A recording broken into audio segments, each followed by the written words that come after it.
Ililista natin ang 10 motor under 50,000 pesos. Kung naghahanap ka ng mga abot kayang motorsiklo, baka isa na dito ang para sa'yo. Simulan natin yan sa number 10, Skygo Hero. Isang Cebu-based motorcycle brand ang una sa ating listahan. Ang Skygo na unang nilabas noong 2003. Ang motor na ito ay assembled sa Pilipinas, habang ang mga parts naman nito ay outsourced mula sa brand na Lifan, isang company na mula sa China. Sa panahon ngayon, sinasabi ng Skygo na ang kanilang mga gawang motor ay quality at kaya makipagsabayan sa mga Japanese brands pagdating sa quality, design at syempre sa presyo. Gusto rin burahin ng Skygo ang mentalidad na may hinang klase ang mga gawang China na mga motor, kung kaya't pinatitibay nila ang bawat modelo na nilalabas ng brand. At isa na dito ang Skygo Hero na nagkakahalaga lamang ng humigit kumulang 45,000 pesos. Ang motor na ito ay pinapaandar ng isang single cylinder 4-stroke air-cooled engine na merong 125cc displacement na kaya maglabas ng 8 horsepower at 8.5 Nm ng torque. Konektado ito sa isang 4-speed automatic transmission na may 3.7 liter fuel tank capacity. Kung design naman ang pag-uusapan, ay masasabi nating guwapings din ang Skygo Hero, lalo na't kahawig nito ang kalaban nitong Honda XRF. Number 9, Motorstar Nices 110. Isang Filipino brand. Mula 2002 ay tinangkilik din ng ating mga kababayan ang Motorstar, lalo na sa mga mura nitong price tag, improve reliability at quality, at syempre ang gwapo nitong mga design at specs. At isa sa kanilang mga promising na motor, ang underbone design na Motorstar Nices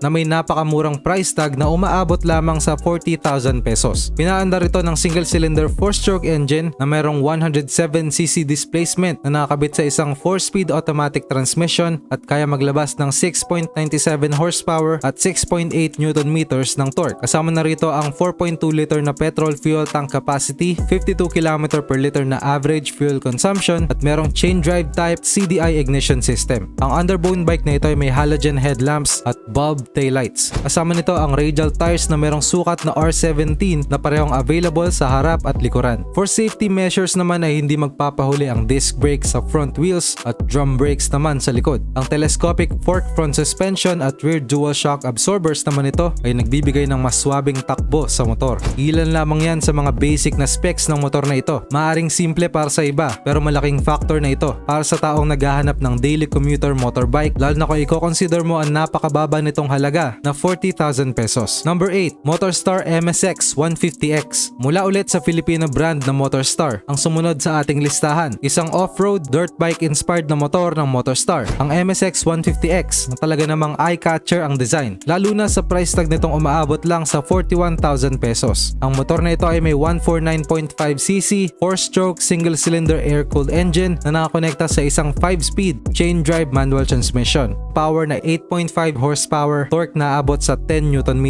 Sa dry weight nitong 100 kg ay siguradong mapapalaban ka na sa mga challenging na off-road trucks na iyong madadaanan, lalo na kung umuulan sa ating mga malulubak na kalsada. Meron itong halogen headlight at bulb taillight na nakapare sa isang digital instrument cluster para ma-retain ang off-road badass looks nito. Kung usapang safety naman, ay meron itong front at rear disc brakes, kaya siguradong easy lang ang bawat maniobra mo sa ating matraffic na kalsada. Number 7, Kymco Visa R. Isang underbone design na motorbike mula sa Kymco. Ang Kymco Visa R ay may estimated price na 45,000 pesos. Ang Kymco ang pinakamalaking Taiwanese motorbike manufacturer at sa paglipas ng panahon ay nakilala na din ng mga Pinoy ang brand na ito dahil sa dala nitong sense of quality, stylish designs at reliable performance. Meron itong radial tires na may sukat na R17 sa harap at likod, habang kontrolado naman ang mga gulong na ito ng disc brake sa harapan at drum brake sa likuran. Tinatatakbo ito ng 107cc single cylinder 4-stroke air-cooled engine na may maximum power na 6.6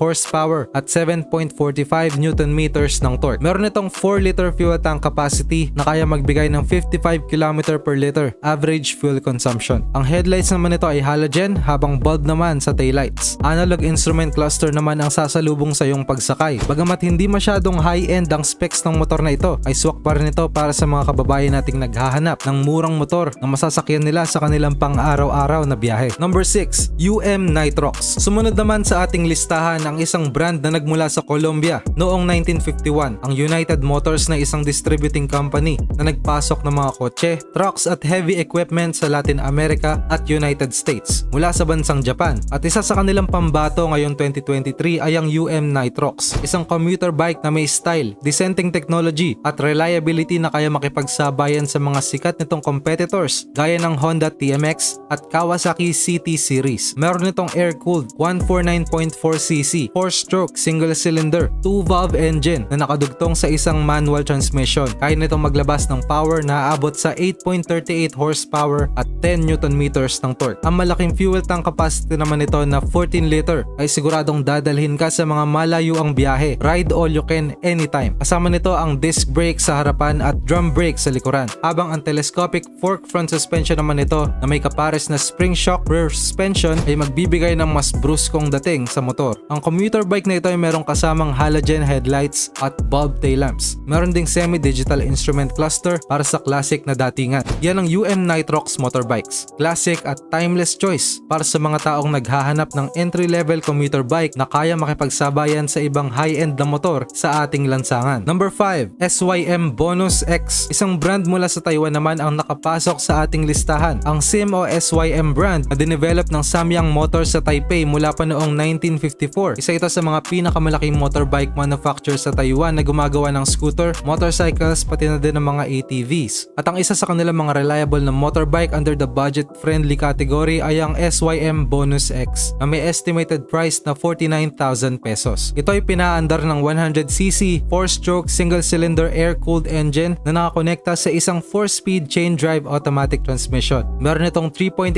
liter fuel tank capacity, average mileage na aabot sa 50 km per liter at carburetor fuel supply system. Kaya nito maglabas ng maximum power na 7.1 horsepower at 7.5 Nm ng torque. Ang underbone design motorbike na ito ay merong halogen headlights at bulb taillights at analog instrument cluster. Kung usapang stability naman ay meron itong telescopic front suspension at unit swing naman sa likod. Meron itong R17 radial tubeless tires sa harap at likuran. At para sa safety ay meron itong rear drum brakes at front disc brakes. Isang motorsiklo na may simpleng specs. Ang budget-friendly na SYM Bonus X ang isa sa mga pwede mong pagpilian para sa iyong unang motor. Number 4, Yamaha YTX 125. Pang-umpisa ng negosyo at isang reliable na 2-seater na motor. Habang isa din sa mga pinaka-affordable na locally available motorbike sa ating bansa, ang Yamaha YTX 125 ang isa sa best choices ng mga taong gusto mag-umpisa ng delivery business. Mula sa brand ng Yamaha, isa sa top-selling brand pagdating sa scooter bike category sa ating bansa. Ang YTX 125 ay may 125cc single-cylinder 4-stroke 2-valve SOHC air-cooled engine na nakakonekta sa isang constant mesh 4-speed transmission. Meron itong fuel tank capacity na 7.6 liters at average fuel consumption na 72 km per liter. Ang maximum power nito ay umaabot sa 8 horsepower at 10.2